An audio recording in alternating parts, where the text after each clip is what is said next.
नाजरीन, 2 मार्च 1981 पाकिस्तानी तारीख का एक खौफनाक दिन। कराची से पिशावर जाने वाली PIA की परवाज को भुट्टो बरादरान की तंजीम अल जुल्फिकार के 3 कारकुनों ने अगवा कर लिया था। अपने वालिद की फांसी के बाद मुर्तजा भुट्टो और शाहनवाज भुट्टो ने जमहूरियत की बहाली के लिए ताकत के इस्तेमाल को दुरुस्त ख्याल किया। इसके अलावा वो अपने वालिद की फांसी का बदला भी लेना चाहते थे।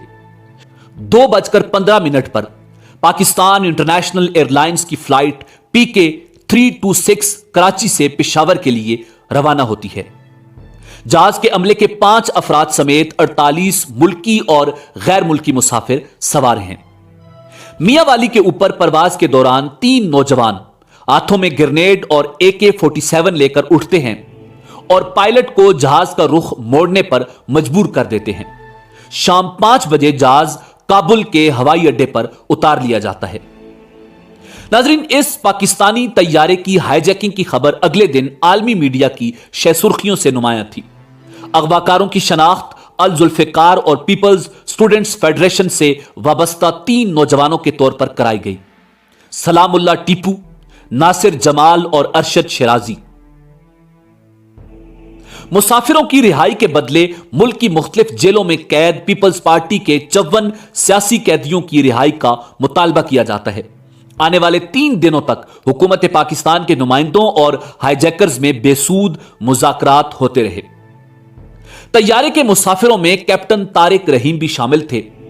अगवा कुनिंदगान ने उन्हें जनरल रहीमुद्दीन का बेटा होने के शुबे में कत्ल कर दिया था।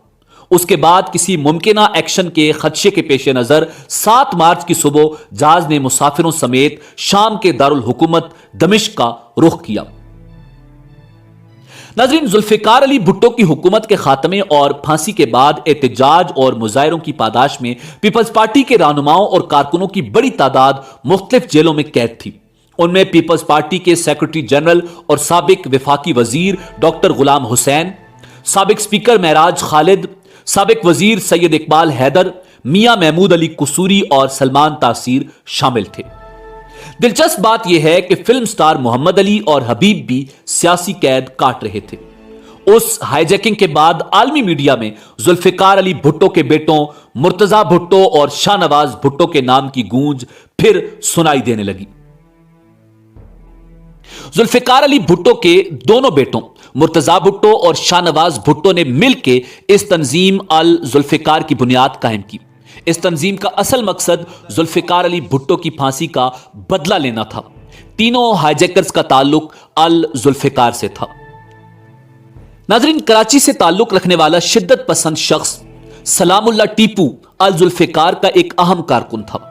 1980 में टीपू जब काबुल पहुंचा तो उसके कुछ देर बाद ही मुर्तजा भुट्टो और शाहनवाज भुट्टो ने तैयारा अगवा करने से मुतालिक टीपू की तजवीज पर गौर शुरू कर दिया। अपने मंसूबे पर मुर्तजा भुट्टो की मंजूरी मिलने के बाद टीपू पाकिस्तान वापस आया। उस दौरान पंजाब से ताल्लुक रखने वाले अल जुल्फिकार के 2 कारकुनों को टीपू के साथ तैयारा अगवा करने के लिए कराची भेज दिया गया। ताहम जिस वक्त तैयारा अगवा किया जाना था उससे थोड़ी देर पहले ही मुर्तजा भुट्टो ने मंसूबे पर अमल रुकवा दिया। मुर्तजा भुट्टो ने लंदन में भुट्टो खानदान के एक फर्द को फोन करके टीपू को यह पैगाम देने को कहा कि तुम जो काम करने जा रहे हो उसे करने से रुक जाओ। उस पैगाम को आगे बढ़ा दिया गया और पंजाब से आने वाले दोनों कारकुनों को वापस भेज दिया गया। उसके कुछ ही दिनों बाद टीपू जामिया कराची में जमात इस्लामी के एक कारकुन को कत्ल करके फरार हो गया। फिर टीपू ने तैयारा अगवा करने के मंसूबे पर दोबारा सोच विचार शुरू कर दी। उसे इस काम के लिए 2 मजीद कारकुनान दरकार थे। ये तीनों पेशावर जाने वाली परवाज PK 326 में सवार हुए। पेशावर में तैयारा लैंड होने से कुछ देर कबल ही इन्होंने उस पर कब्जा कर लिया और उसे काबुल की तरफ ले गए। काबुल एयरपोर्ट के रनवे पर मुर्तजा भुट्टो ने अपनी गाड़ी में बैठकर तीनों अगवाकारों को मुबारकबाद दी और उन्हें हीरो करार दिया। नाजरीन, टीपू ने मुर्तजा भुट्टो को मुसाफिरों की शनाख्ती दस्तावेजात दिखाई। मुर्तजा ने उनमें से मेजर तारिक रहीम को पहचान लिया। वो साबिक फौजी अफसर थे जो बाद में सिफारतकार बन गए थे। वो माजी में भुट्टो के सेक्रेटरी भी रहे थे।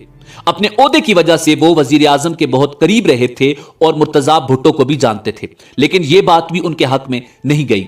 وہ ایک سرکاری اہلکار تھے اور ٹیپو انہیں پیپلز پارٹی کے قائد کو مجرم ثابت کرنے میں فوج کا مددگار تصور کرتا تھا۔ یہ ایک ایسا الزام تھا جس کا اس کے پاس کوئی ثبوت نہیں تھا۔ جنرل ضیاء الحق اغواکاروں کے مطالبات تسلیم نہیں کر رہے تھے۔ اس دوران 6 مارچ 1981 کو اغواکار طارق رحیم کو طیارے کے اگلے حصے میں لے گئے، جہاں پہلے انہیں مارا پیٹا گیا اور پھر انہیں گولی مار کر ان کی لاش رن وے پر پھینک دی گئی۔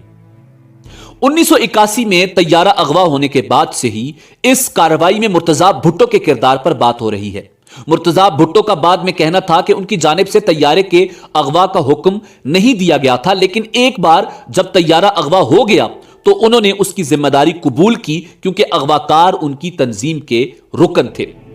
یہ بات کسی حد تک درست ہے کہ مرتضی بھٹو نے ٹیپو کو طیارہ اغوا کرنے سے منع کر دیا تھا، تاہم یہاں یہ حقیقت بھی موجود ہے کہ وہ پہلے اس منصوبے کی منظوری دے چکے تھے۔ اس وجہ سے یہاں یہ سوال پیدا ہوتا ہے کہ طارق رحیم کے قتل میں مرتضی بھٹو کا کیا کردار تھا؟ ناظرین، سلام اللہ ٹیپو پلین سے اتر کر مرتضی بھٹو کے پاس جاتا ہے اور ان سے ڈیمانڈ لسٹ لیتا ہے۔ ٹیپو نے ضیاء الحق کی حکومت سے ڈیمانڈ کی کہ پاکستان کی جیلوں میں موجود پیپلز پارٹی کے کارکنوں کو جلد از جلد رہا کیا جائے۔ 4 مارچ کو کابل کی زمین پہ ہائی جیکرز نے 29 مسافروں کو چھوڑ دیا، جن میں عورتیں، بچے اور کچھ بیمار مرد شامل تھے۔ 5 مارچ کو ان مسافروں کو پی آئی اے فوکر F-27 کے ذریعے پشاور پہنچایا گیا۔ 6 مارچ کو ضیاء الحق پہلے تو انکار کر دیتے ہیں، جس کے رد میں ٹیپو نے فلائٹ میں موجود آرمی میجر طارق رحیم کو گولی مار کر قتل کر دیا۔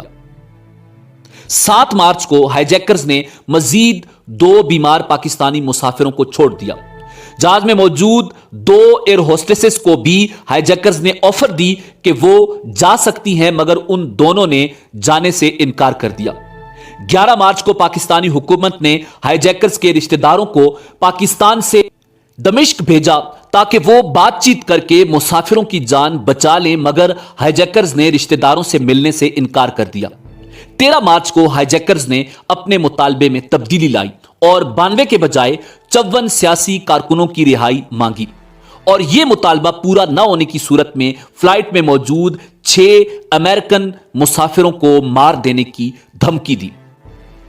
ناظرین، یہ دھمکی ضیاء الحق کی حکومت پہ ایک پریشر ڈال رہی تھی کہ اگر امریکی جانوں کو کچھ ہو گیا تو امریکی حکومت کی طرف سے کافی مشکل میں پڑ جائیں گے۔ اب ضیاء الحق کو کسی بھی صورت میں یہ مطالبہ پورا کرنا تھا۔